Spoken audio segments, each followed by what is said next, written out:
네, 시청자 여러분 안녕하십니까? 여수 MBC 토크쇼 뉴스 앤 이슈 아나운서 이용선입니다. 관광지로 각광받고 있는 여수에 상당수 생활형 숙박시설이 건립됐고 지금도 짓고 있습니다. 이미 거주하는 분들도 계시겠죠. 투자를 계획하는 분들도 계실 겁니다. 일명 레지던스로 불리는 생활형 숙박시설.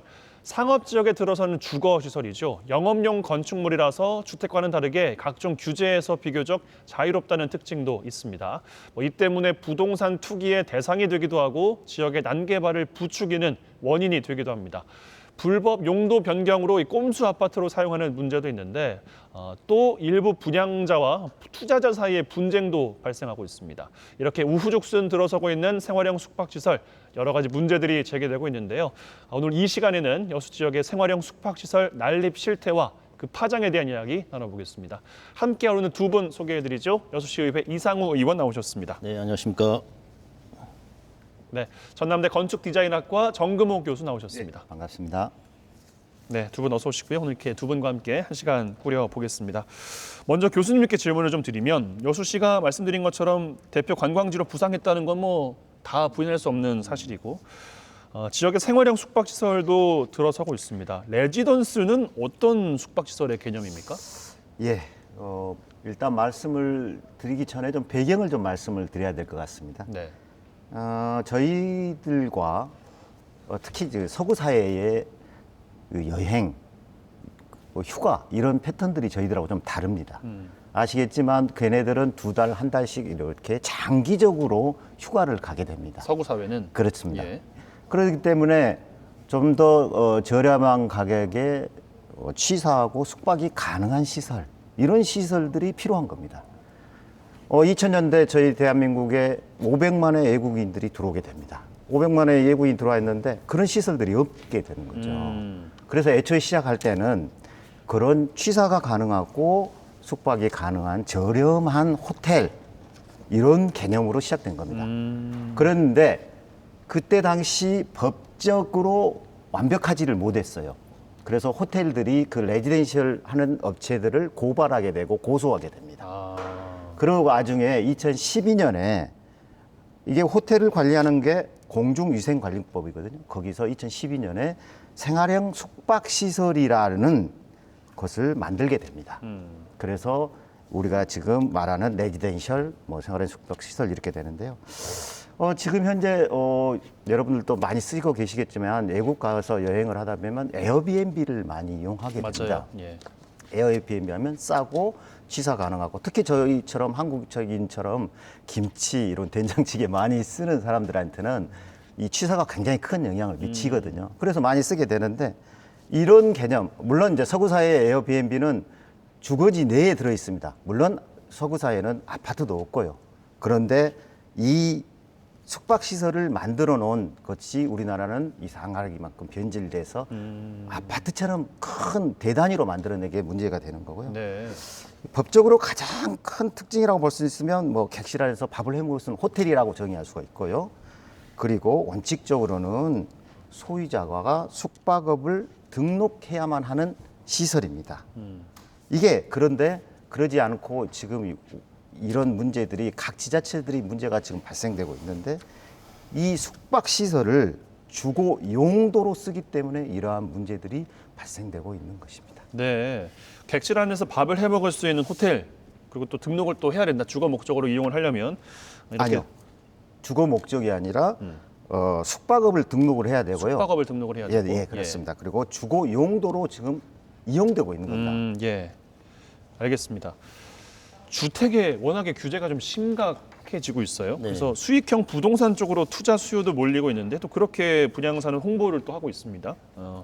내가 집을 하고 구입을 했는데 이 시설을 주택으로 사용하는 게 뭐가 문제냐라고 이야기하는 분들도 계실 것 같은데 이 의원께서 뭐가 문제라고 보십니까? 일단은 그렇다고 볼 수 있겠습니다. 하지만 그 분양자들 입장에서는 일단은 그 물건을 구입하기 위해서 모델을 하수로 갈 거 아닙니까? 예. 거기서 분양사들의 홍보를 듣고 거기서는 이런 식으로 표현합니다.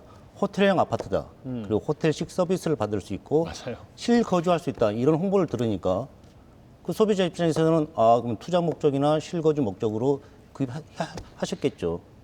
하지만 법에서는 이 생활형 숙박시설은 그 주택으로 사용할 수는 없고 그리고 숙박업을 등록해야 한다고 되어 있습니다. 예. 그래서 아무리 그 내 돈 주고 정당하게 이 생활형 숙박시설을 구입하셨다 하더라도 그 용도에 맞게 사용한 게 맞죠.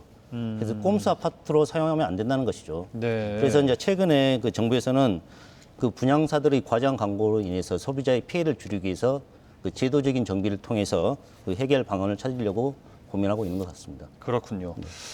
교수님, 그 생활형 숙박시설은 건축법상 이제 주택에 포함되어 있지 않다. 그래서 숙박업에 이제 등록을 해야 된다 이렇게 말씀하셨는데 어떤 규제들을 피해가고 있는지 그 현황에 대한 이야기도 좀 해주시겠습니까?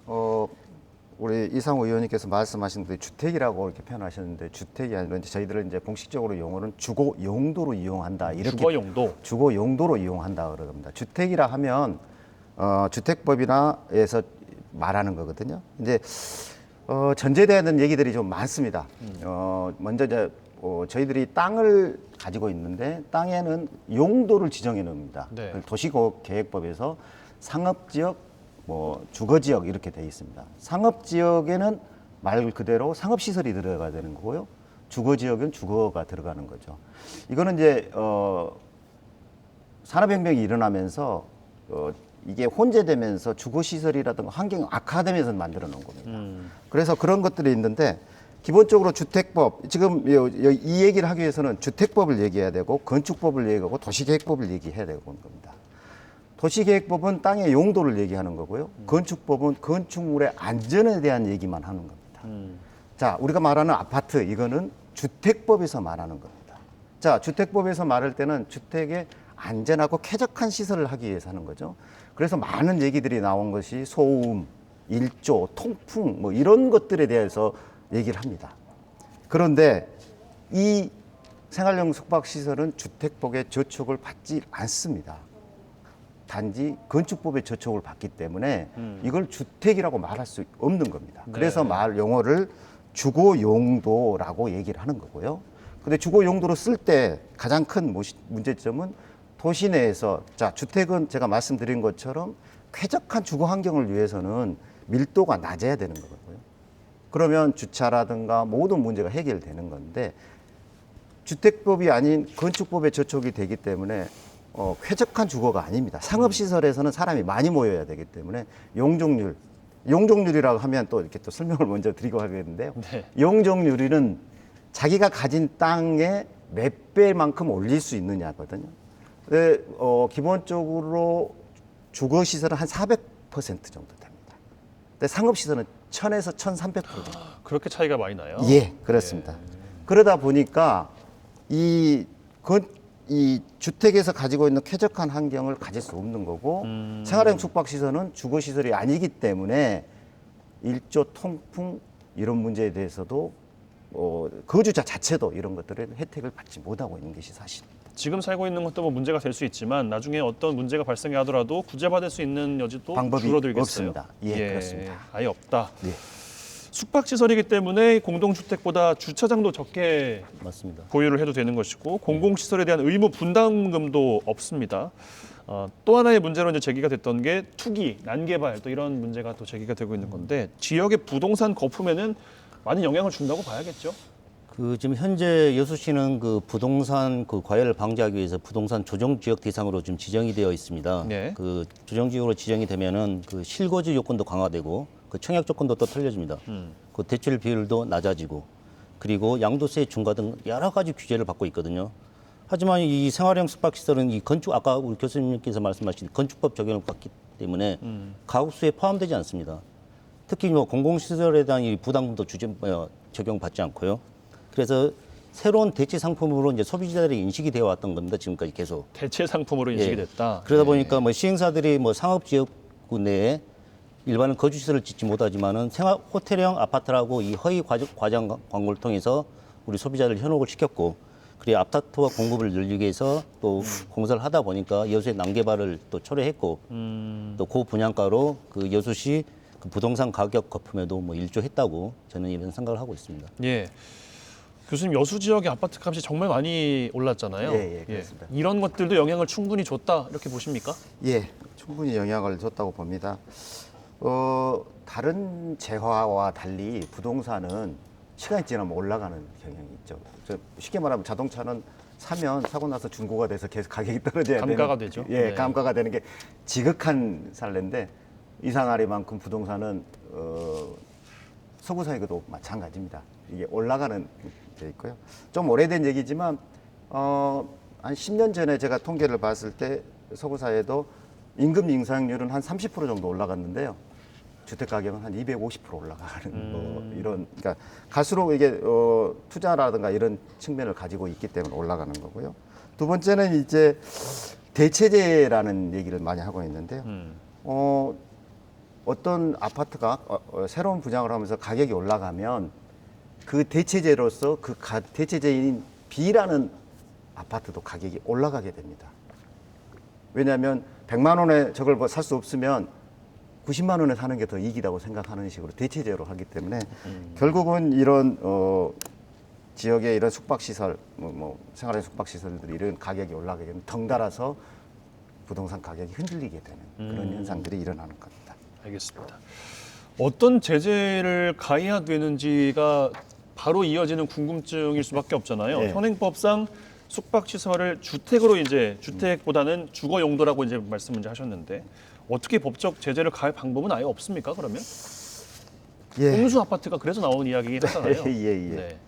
결론적으로 말씀드리면 이행 부담금 건축법에서, 그러니까 저희들이 용도 변경이라고 얘기를 합니다. 용도 변경이라고 말을 할 때는 건축물을 바꾸는 게 아니라 용도를 바뀌게 쓰는 거죠. 쉽게 말해서 주택인데 거기서 상업을 행위를 한다면 용도 변경입니다. 네. 그러면 용도 변경을 했을 때는 다시 상업시설로 주택으로 다시 돌아가라라고 얘기를 하고 그거를 행정 지침을 내리고 그리고 나서 거기에서 나오는 것에서 계속 부담금을 주는 겁니다.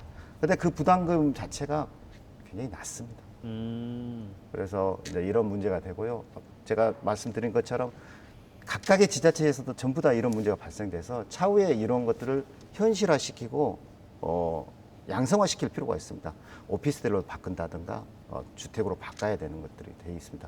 물론 이제 그러기 위해서는 오피스텔에 적용되는 법과 주택에 적용되는 법들을, 공동주택에 적용되는 것들을 그대로 준용을 해야 되겠지만요. 이런 두 가지 방법밖에 방법이 없지 않나 이렇게 생각합니다. 국회에서는 4월부터 이제 입법 예고를 했어요. 건축법 시행령 개정안 입법 예고를 했고 4월부터 이 생활형 숙박시설은 숙박업 외에 다른 용도로는 사용할 수 없다. 이렇게 이야기하면서 법 개정을 또 추진하고 있는데 어떻게 바뀌는지 설명을 이상우 의원께서 해주시겠습니까? 그 먼저 건축법 시행령 주요 개정 내용을 보면은요, 네. 그 두 가지 경우로 나눠집니다. 그 기분양된 그 생활형 숙박시설과 그리고 신규 분양형 생활형 숙박시설입니다. 아까 방금 교수님께서 말씀하신 것처럼 그 주택 사용 시 건축법상 이행 강제금이 부과되는 대상이라고 이리 홍보를 하게 되어 있습니다. 네. 이 이행 강제금은 지금 정부에서 가지고 있는 안은 그 공시지가의 10%를 매년 부과하겠다는 이런 뜻입니다. 그리고 주거용 오피스텔을 또는 주택으로 용도 변경을 해라. 참 쉽지 않는 문제입니다. 이 문제는. 그리고 신규 분양 시설에 대해서는 앞으로 숙박업 신고 필요 시설임을 명확히 하자는 이거죠. 그래서 분양 공고 시 주택 사용에 불과하고 숙박업 신고 필요 문구를 명시토록 하고 또 이런 또 허위 광고 과장 광고를 했을 경우에는 고발하겠다.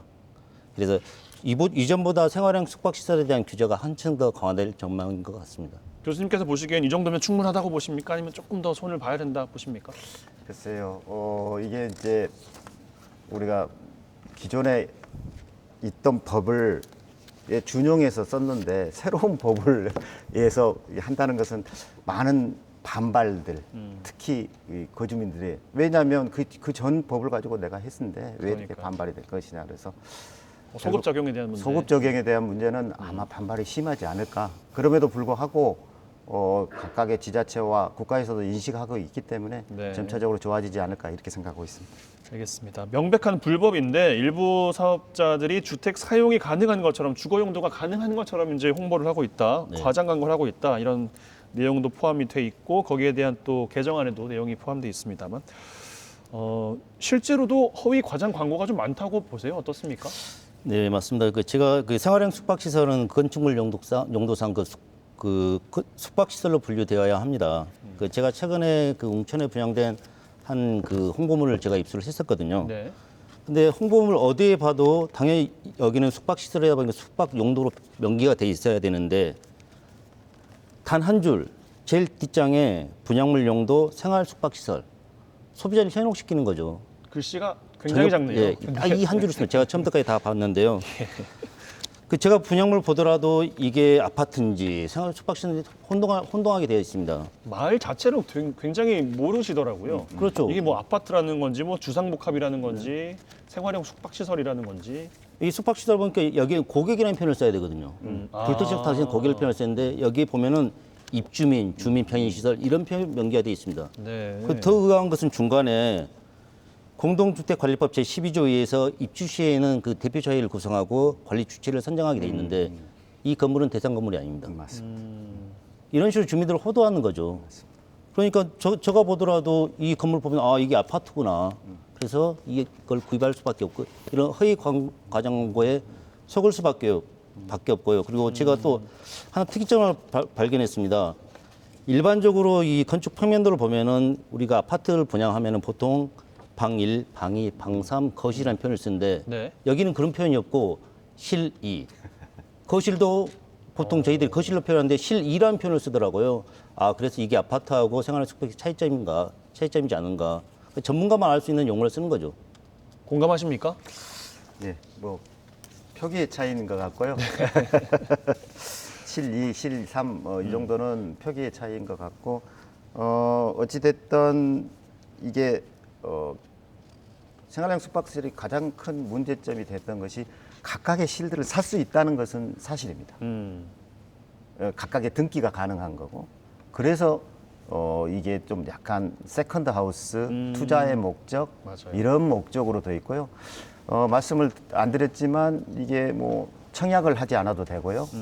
그다음에 1가구 2주택에 들어가지도 않아야 되고요. 이런 문제 때문에 저금리 시대, 특히 뭐 1%대 이하의 뭐 이런 저금리 시대에 약간 투자의 목적으로 많이 들어오지 않았나 이렇게 저는 생각하고 있습니다. 또 하나 문제를 제기하자면 아무래도 경관이 굉장히 좋은데 다 들어서 이 바다 조망, 특히 여수 지역은 그렇죠. 바다 조망이 가장 인기인데 이 부근에 다 만들어지고 있어서 경관을 사유화하고 있다 이런 지적이 나오고 있습니다. 뭐 주거 용도가 아니라 아예 주택이라면 뭐 이런 이야기가 그래도 나오는 상황인 것 같은데 난개발 문제까지 떠안고 있죠. 사회적으로도 큰 이슈가 현재도 되고 있는데 이 문제는 어떻게 보고 계신지 먼저 정 교수께 드리겠습니다. 예, 제가 이제 서두에 도시계획법을 얘기를 했었습니다. 땅의 지목을 이렇게 주는 거죠. 근데 웅천 같은 경우는 해변가에다가 상업지역을이라고 지정을 해놨습니다. 네. 그러면 제가 상업지역은 1000%에서 1300% 정도 된다고 그랬죠. 뭐 주거지역은 바닷가에서 안쪽 좀 떨어진 데가 해놨습니다. 그럼 400%입니다. 상식적으로 생각을 했을 때, 그냥 단순하게 봤을 때 바닷가는 10층, 13층이 된다고 보고 안쪽은 땅 주거지에는 4층 정도 된다고 이렇게 간단하게 계산을 될 수 있습니다. 이거는 예견됐던 문제입니다. 생활형 숙박시설이 아니더라도 상업시설, 상업지역을 해변가에 놔뒀기 때문에 1000%, 1300%의 높은 건물이 들어설 수밖에 없는 상황이었습니다. 이게 이제 근데 왜 이런 상업시설에 생활형 숙박시설이 들어왔냐. 이게 문제가 되는 거고 이슈화 되는 거고요. 그거에 대한 찾아갈 것이 더 중요한 것 같습니다. 이 의원께서도 지금 시의회 안에서도 난개발 이야기는 정말 많이 듣고 계실 것 같은데 이 생활형 숙박시설로 인한 난개발 문제 또한 문제라고 보고 계시겠죠? 네, 그러고 있습니다. 네. 예.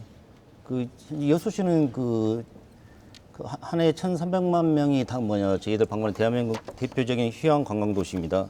그 여수를 오신다는 관광객들은 주로 그 바다를 조망하기 위해서 오기 때문에 해안가 주변이 개발된다는 것은 당연한 것 같고요. 네. 관광 산업이나 우리 경제적 측면에서도 많은 이득이 있습니다. 하지만 저희들 여수를 털을 잡고 사시는 우리 여수 시민들 입장에서는 이 쾌적하고 건강하게 살 수 있는 권리를 빼앗기는 거죠. 그래서 또한 여수시의 이런 자연 경관은 우리 미래 세대에게 물려줘야 될 소중한 자산인데 난개발을 통해 가지고 미래 세대에게 빚을 지고 있는 경우입니다.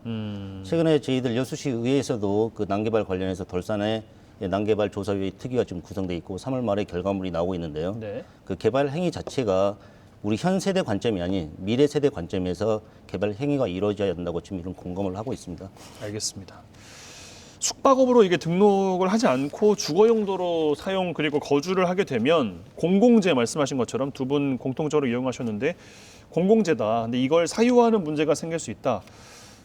지금 여수시 의회 안에서 난개발 조사 특위가 이루어진 거는 돌산 지역에 지금 국한된 내용이잖아요. 예, 그렇죠. 저희들 소미산 관련 그리고 불법 그 해송 관련 그 어딥니까? 그 관련해가지고 네. 그런 부분을 좀 조사하고 있고요. 3월 말에 결과를 저희들 특위에서 본회의에 보고를 하기로 하였습니다. 전수조사에 대한 필요성도 지금 나오고 있는 상황에서 예. 전반적인 여수시가 특별하게 관리 감독하는 부분이 좀 있을까요? 어디 부분 말씀하십니까? 뭐 돌산 지역 지금은 난개발 조사위가 국간이 돼 있고 예. 뭐 여수시에서도 전수조사를 하겠다고 했는데 예. 뭐 일부 지역을 해당하는 것 같아요. 근데 이 난개발 문제랄 게 돌산 지역만이 아니라 예. 이 지금 생활형 숙박시설이 난립해 있는 도심 지역도 해당이 되고 있어서 여수시나 시의회에서는 어떤 방향으로 조사를 해 나갈 것이냐 이에 대한 질문이 또 나올 수밖에 없잖아요. 최근에 저희들이 그 돌산 난개발 관련해가지고 이제 시집행부에 그 자료를 요청했는데 한 해 개발 행위 허가가 한 1,300건 정도 나오더라고요. 그래서 최근에 우리 시 정부에서 그 여수시의회에서 소미산 관련 불법 행위에 대해서 불법 개발 행위에 대해서 문제 제기를 하다 보니까 1,300건에 전체적으로 전수조사를 하셨는데 결과적으로는 약 30% 정도만 전수조사를 하셨더라고요. 네. 그 결과물은 이미 발표가 되어 있고요. 여수시 의회에서도 지금 물리적으로 3개월 시간을 가지고 전체적인 여수 전반적인 내용을 전수하기 힘들어서 특정 한 50여 군데를 조사를 하고 이 결과물이 나오면은 다음에 시 정부에 요청을 해서 시 정부가 전체적인 조사를 할 수 있도록 이런 조치를 취하려고 하고 있고요. 그 생활형 숙박시설에 대해서는 아직 여수시나 저희들 여수시에서는 이런 문제점 전에는 파악을 못하고 있었습니다. 최근에 이 문제가 이제 이슈화 되다 보니까 아마도 제가 이제 그 의회에 들어가서 우리 개발조사위원들하고 같이 논의를 해서 이 부분도 가능하다면은 조사할 수 있도록 좀 요청을 한번 드리려고 하고 있습니다. 예, 문제로 인식을 최근에서야 하기 시작했다는 말씀을 하셨는데 예. 해안 경관이 들어선 곳은 다 개발이 이미 이루어진 곳들이 태반이잖아요. 그렇죠. 문제로 문제로 인식을 그전에는 여수시나 정치권에서는 인식을 못 했을까요? 아니죠. 생활형 숙박시설에 대한 문제점 인식을 못했던 것이고요. 그리고 아까 우리 교수님 말씀대로 여수시는 그 생활형 숙박시설 관련해가지고 그 이격거리를 좀 완화시킨 경우가 있었습니다. 네. 이게 50m, 30m로 줄였는데요. 그래서 일반 상급 지역의 생활형 숙박시설이 들어오려면 여수시 같은 경우는 주거지역 있지 않습니까? 아파트 네. 같은 경우에서 30m만 떨어지면은 이 생활형 숙박시설을 짓게 되어 있습니다. 예전에는 그 거리가 50m였거든요. 최근에 뭐 분쟁을 통해서도 우리 모 회사에서 분쟁을 통해서 이익거리 대한 법정 투쟁을 통해 또 승소한 경우가 있고 네. 거기도 앞으로도 또 43층짜리 생활형 숙박시설을 또 짓는다고 하더라고요. 결국은 이게 건축물이다 보니까 아까 교수님 말씀대로 이런 뭐 환경적인 문제를 취급하지 않지만은 여기에 15층 건물이 있는데 여기에 43층이라는 건물이 들어가다 보면은 일조권이나 그 우리 그 태양 방향에 따라서 일조권이 또 생성될 거 아닙니까? 조망권이랄지. 예, 조망권이죠. 그리고 또 거대한 건물이다 보니까 또 이런 조망권 자체에도 많은 피해를 입는 것이죠. 알겠습니다. 관광객이 뭐 여수 공항에는 다른 국내 공항은 다 어려웠는데 뭐 작년 한 해는 뭐 좋았다 이런 뉴스도 최근에 있었고 유입이 아무래도 국내 관광이 활성화되다 보니까 뭐 그간도 인기가 많았지만 앞으로도 많아질 것 같은 생각이 좀 들거든요. 네. 숙박시설 확충은 당연히 뒤따라오는 이야기일 네. 것 같은데 네. 교수님께서 보시기에는 수요를 앞으로 어떻게 좀 예측을 하시고 그에 대한 대응을 어떻게 해 나가야 될지 질문을 좀 드려보겠습니다. 제가 이제 관광 전문가는 아니어서 네. 뭐 말씀드리기는 어렵지만 생활형 숙박 시설에 한정돼서 제가 말씀드리겠습니다. 예. 지금 생활형 숙박 시설을 말 그대로 숙박 시설이면 이 지금 저희가 토론하고 있는 문제가 강주나 대전 이런 부산에서도 똑같은 이런 문제를 가지고 토론을 하고 있거든요. 쉽게 말해서 주거 용도로 전용되고 있다는 거거든요. 강주가 지금 관광객이 많다고 말하지는 않지 않습니까? 네. 그래서 결국은 뭐 취지는 장기 체류용 관광, 장기 체류용 숙박 시설 이렇게 돼 있는데 이런 문제들이 해결 안 되고 있기 때문에 여수에서는 보면 생활형 숙박시설과 이 관광객에 의한 숙박시설하고는 별도 얘기가 아닌가. 왜냐하면 타지 사례를 보면 알 수 있기 때문에요. 네. 그렇다면 물론 이제 그런 얘기도 할 수도 있겠습니다. 누군가는 공급이 수요를 창출할 수도 있지 않냐. 그러면 이제 제가 또 그렇게 반론은 하고 싶어요. 제주도 가서 한 달 살기 뭐 이런 얘기가 요즘 많이 나오고 있습니다. 네. 유럽식, 서구식의 무슨 휴가식 이런 건데.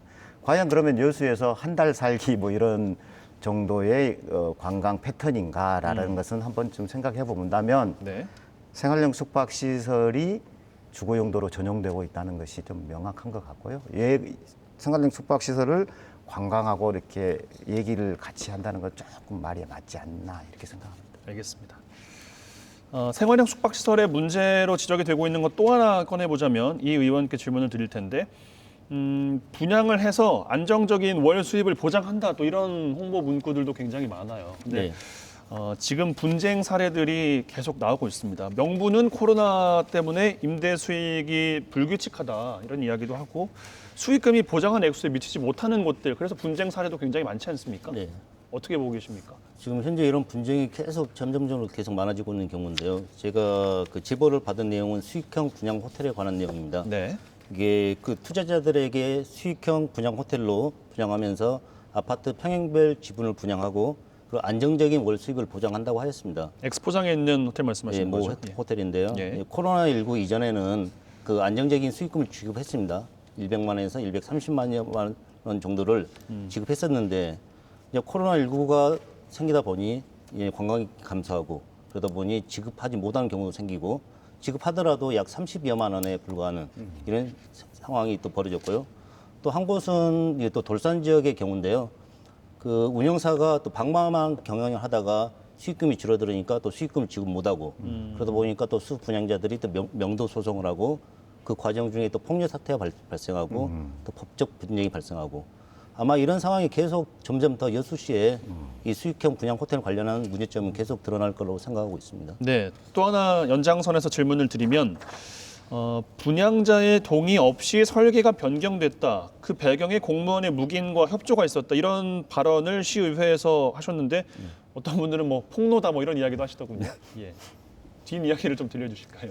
일반적으로 그 설계 변경을 하려면은 그 법률에 그 공유 면적이 감소하면은 분양자들의 동의를 받아라고 되어 있습니다. 감소 부분만 받습니다. 증가에 대해서는 받지는 않거든요. 네. 근데 이번에 그 운영사 측에서 수 분양자의 동의도 받지 않고 3층에다가 공용 면적인 주차장 대수를 줄이고 거기에 컨벤션 룸을 설치하면서 그 수 분양자의 재산에 그 손해를 끼치는 사건입니다. 그 공용 면적을 줄인다는 것은 아까 말씀하셨듯이 그 분양가에 포함된 공용 면적이 줄어들므로 분양가를 감액을 해줘야 됩니다. 이게 운영사하고 수 분양자 사이의 공급 계약서에도 글이 써져 있거든요. 네. 그런데 이제 거기에 대한 동의서를 제출하지 않았고요. 제출 안 했는데 담당 공무원은 허가 신청할 때 그 당연히 그 동의서를 진구받고 확인을 해야 될 거 아닙니까? 첨부를 해야겠죠. 그렇죠. 340명의 동의서가 들어와야 되고. 그런데 단지 그 허가 신청서에다가 설계 변경에 따른 분양자 동의서 진구 이 내용만 쓰고 변경 허가를 승인해 준 겁니다. 그리고 건축 준공 때까지 동의서가 들어오지 않았는데도 건축물 준공을 해준 것이고요. 그게 가능합니까? 이런 문제 생기는 거죠. 이 수 분양자들은 그 컨벤션 설치에 대한 동의를 안 해줬기 때문에 네. 그 시설은 불법입니다. 불법이니까 당연히 건축 준공할 때 현장 조사를 통해서 철거 명령을 내렸어야죠. 그게 무기나 협조시했다 이런 뜻입니다. 폭로 이후에 시에서는 반응이 나왔나요? 입장이 뭐 나왔습니까? 이제 시에서는 참 저 재밌는 언론 보도로 해명 자료를 보냈더라고요. 네. 여기 이제 제가 아까 말씀드린 동의서는 제출 안 했다고 이야기했는데 17년 10월 18일 날 제출되었다. 그리고 뭐 공무원의 모금 업무 협조는 그 이상원의 일방적인 주장이다. 일방적인 주장이다. 네, 이런 해명자를 냈었는데요. 2차 설계 변경 때 동의서는 제출되지 않았습니다. 1차 설계 변경 동의서를 제출했던 것이고요. 그리고 1차 설계 변경 때 이런 문구가 있습니다. 분양 금액의 증감이 없는 면적 범위 약 0.45평 내에서는 전용 면적, 공용 면적, 주차장 면적 등의 변경 및 이에 따른 시설 변경. 이 뜻은 어떤 내용이냐면요. 건축을 시공하다 보면은 건축물에 편차가 생길 수 있거든요. 그런 약간의 편차를 다 가감을 인정하겠다 이런 뜻입니다.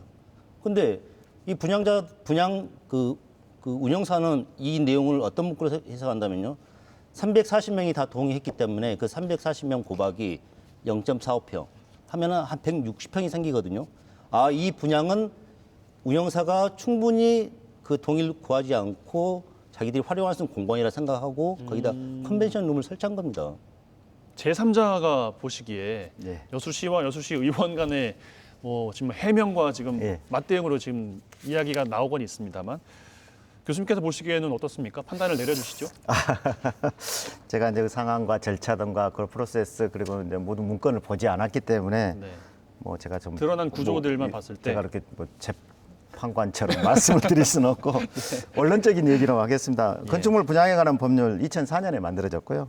거기에 보면 분양가격 변경을 초래하거나 2% 이상의 면적 증감, 그다음에 이제 분양받는 사람, 수분양자에게 중도형 영향을 줄 수 있는 설계 변경 시 수분양자의 전원의 동의가 필요하다. 동의가 이렇게 필요하다는 건 당연한 거고. 예. 그래서 이제 수분양자의 중대한 영향, 그다음에 면적 증감, 즉 다시 말하면 수분양자가 재산상 손해를 보면 모든 동의가 필요하다고 그렇게 명시돼 있습니다. 네. 그 후에 입장을 기다려볼 수밖에 없나요? 그러면 지금은? 근데 이제 시 입장에서는 참 아이러니한 게요. 이미 그 비상대책위를 이제 관리단으로 표현을 하고 있는데요. 네. 그 운영사가 그 관리단을 찾아가서 자기들이 그 동의서를 준구하지 못한 점에 사과를 했습니다. 아, 사업주가 사과를 했다고요? 네, 사과를 했고 그리고 네. 금액적인 부분도 지시를 했는데 그럼 이야기가 또 달라지는 거 아니겠습니까? 그렇죠. 그래서 이제 그 과정 중에 이제 협상이 결렬이 되고 그 우리 관리단에서 분양자를 운영사를 경찰에 고소해서 이제 고소인 조사까지 마친 상태입니다. 이미 잘못을 시인했는데도 네. 이런 문제점을 결국은 우리 시 정부가 현황 파악을 했었어야죠. 이런 식으로 해명제를 잘못 낸 것은 뭐 저나 우리 뭐 관리단의 그 명예를 훼손한 것이라고 볼 수 있겠습니다. 그 후에 입장을 좀 기다려 볼 수밖에 없겠습니다. 예. 자, 오늘 생활형 숙박시설에 대한 문제 전반적으로 좀 짚어드리고 있는데 관광 이야기가 또 나와서 하나 또 이야기를 꺼내보면 경도도 지금 대단지로 지금 개발이 되고 있어요. 경도는 뭐 전국적으로도 많은 분들이 알고 계신 개발 사업인 것 같은데 여수시의회 송하진 의원께서도 이 경도의 테마형 유원지 개발이 숙박시설 위주로 좀 개발이 되고 있다 이런 말씀도 좀 하셨고 동부가 최고의 관광단지라는 목적에서 벗어나서 부동산 개발 이익이 앞서고 있다 이런 부정적인 시각도 함께 제시를 했는데 뭐 동료 의원의 발언에 대해서는 어떻게 생각을 하십니까? 일단 제가 2020년 6월 11일 날 그 여수 경도 개발 그 해양 관광단지 개발 착공시에 참석했었거든요. 거기서 그 미래에서 그 우리 회장님께서는 동부 최고의 휴양 관광 시설로 만들겠다는 이런 약속을 하셨습니다. 네. 한데 그 이후로 약 4개월 후에 그 허가권자인 그 광양만권 경제자유구역청 고시를 보면은 많은 내용이 바뀝니다. 네. 그 마리나 시설이 기존에 있던 마리나 시설을 대폭 축소하고 거기다 뭐 수변 뭐 시설 설치한다 하고 그리고 상업 지역이 있는데 그 상업 지역에다가 똑같은 생활형 오피스를 짓는 것입니다. 지금 여수 시내에서 나오고 있는 이제 일반 아마 꼼수 아파트겠죠. 이제 꼼수 아파트. 제 장기 거주를 시키려고 하는 목적으로 하시겠죠. 근데 이 그런 상업 지역에는 다른 뭐 호텔이 아닌 그 뭡니까 우리 아울렛이나 그리고 백화점 다양한 상업 시설이 들어야지 거기가 활성화되겠죠. 이미 호텔이나 그 콘도는 다른 그 우리 경도의 다른 지역에 지금 다 예정이 돼 예정이 있었고. 되어 있습니다. 네. 근데 결국은 저는 생활형 숙박시설을 건립한다는 자체는 자본가가 본인 자본을 투자를 해야 되는데 그게 아니고 일단 땅이 매입되면은 분양을 통해서 분양 자금으로 이 땅을 개발한다고 저는 이런 생각이 듭니다. 그래서 이 거대 자본이 미래에 있었지 뭐 상업적 큰 이득을 위해서 이런 땅 장사를 한다는 오명에서 벗어나야 한다고 저는 생각합니다. 상업 용지에 생활형 숙박시설이 들어서게 된다면 그 지역 활성화는 또 다른 이야기 아니겠어요, 교수님? 예, 이게 이제 건축법상 생활형 숙박시설이 남아 있는 것은 아까 제가 말씀드린 것처럼 양날의 금이거든요. 양날의 금이어서 실상은 지금 전 세계가 같이 고민하고 있는 것 중에 하나인데요. 네. 상업시설이 들어오지 않고 있습니다. 대부분 뭐 코로나 사태도 있지만 온라인으로 해서 택배, 저희들은 뭐 온라인 주문 이런 것에 의해서 상업시설에 예전처럼 우리가 모여서 쇼핑하고 이런 것들이 많이 없어져 버린 상황이에요. 맞아요. 그렇기 때문에 상업시 지역이라고 지정을 해놨는데 누가 들어오려고 하지 않는 그래서 그러다 보니까 지금 국가에서도 이 생활형 숙박시설이 문제점을 갖고 있음에도 불구하고 법에서 빼지 못하고 있는 그런 또 뭐 안타까운 또 뭐 이런 어쩔 수 없는 뭐 이런 이러지도 얘기를 할까 저러지도 이러지 못하는. 못하는 양날의 검이라고 뭐 이렇게 좀 저는 표현하고 싶습니다. 그렇군요. 네. 알겠습니다. 관리 감독에 대한 이야기를 이어서 나눠보면 여수시는 공동주택과 건축물에 대한 허가, 사후 관리를 허가민원과에서 담당하고 있다고 하더라고요. 네. 근데 의원께서는 이 관리 감독을 강화하기 위해서 분리해야 된다. 그러니까 허가민원과를 건축가와 주택가로 분리해야 된다. 이건 어떤 내용입니까? 그 현재 여수시는 아까 말씀드린 건축물과 이 공동주택 허가나 이 사후 관리를 우리 허가민원과에서 관리하고 있는데요. 네. 우리 허가민원과 과장님 이하의 7팀이 지금 구성되어 있습니다. 그리고 업무 강도가 매우 높습니다. 그래서 이 건축물이나 주택은 건축법과 주택법 일이 적용을 받는데요. 너무 광범위하고 또 그 법에 또 상이점이 너무 많다 보니까 전문가를 양성하자 이런 뜻이죠. 일단 너무 사람이 없어서 힘들기도 하고 전문적이지 못하다라는 지적이신 네. 거군요. 그래서 이 전문성도 살리고 관리 감독 차원에서 두 과를 분리한다면은 아마 실효성이 더 높지 않을까. 그래서 정책적인 제안을 드린 거였습니다. 네. 조금 더 나아질 수 있다고 보십니까, 교수님? 예, 지금 법도 지금 법의 관리와 인허가를 좀 구분하는 쪽으로 지금 많은 가닥을 가는 걸로 알고 있습니다. 그래서 왜냐하면 그렇게 해야만 실효성도 있고 관리가 되는 것입니다. 그런데 아직까지 그 상위법인 건축법에서 이렇게 좀 분리를 하는 운동을 갖고 있을 뿐이지 정확하게 분리된다는 어느 시점이 된다는 명확한 것은 없습니다. 네, 지금 이 시장 그러니까 생활형 숙박시설의 시장에서는 가장 관심사가 아무래도 4월부터 달라지는 여러 풍경들 법 개정안이 시행되면 이후에 대한 내용이 가장 관심이 많으실 텐데 다른 용도로 이제 시행이 되면 사용할 수가 이제 없게 되지 않습니까? 그렇습니다. 분양이 근데 이미 이루어져서 실거주를 이제 하고 계신 예, 예. 물론 이게 뭐 입주민인지 아니면 뭐 고객인지는 뭐 또 저희가 이야기를 나눠봤습니다만 건축법상 이행 강제금 부과 대상으로 아무래도 당연히 반발이 있을 수밖에 없는데 규제 강화로 어떻게 피해를 아예 없을 수는 없을 것 같아요. 어떻게 해야 됩니까? 규제 피해를 누가 받냐는 건 문제죠. 근데 항시 우리가 피해를 누가 받냐 말씀을 하면 제일 먼저 받는 것은 여수시가 받는 거잖아요. 그렇죠? 그러면 여수시를 피해를 누가 줬냐? 도시라는 것이 환경 용량을 가지고 있는 거죠. 도로, 상수도, 하수도 용량을 가지고 있는데 그 피해를 준 사람은 분명히 여수시에 피해를 준 만큼의 보상을 해줘야 된다고. 그 주체는 어디를 이야기하시는 거죠? 당연히 생활형 숙박시설 거주자가 되겠죠. 그분들이 교통, 주차 문제 이런 문제들을 부담을 해줘야. 분담금은 당연히 내야 된다. 당연히 그렇습니다. 왜냐하면 실제 거주하고 있는 분들이기 예, 때문에. 그렇습니다. 예. 물론 그게 이제 거주인지 장기 숙박인지를 명확하게 구분하는 어떤 잣대가 좀 나와야 되겠죠. 입주민인지 장기 그렇죠. 투숙객인지는 예, 예. 모호한 모호한 얘기가 되다 네. 보니까 아마 논란은 많이 있을 거라고 생각합니다. 갈등을 최소화하는 게 가장 관건일 것 같은데 4월 이후가 좀 돼봐야지 예. 알 수 있을 것 같습니다. 예. 마무리 질문 하나씩 드리고 좀 오늘 마칠까 하는데요. 투기, 뭐 난개발, 부동산 불안정, 가격 상승. 참 이것은 말씀하셨지만 원래 계셨던 여수 시민분들께 고스란히 좀 돌아오는 것 같습니다.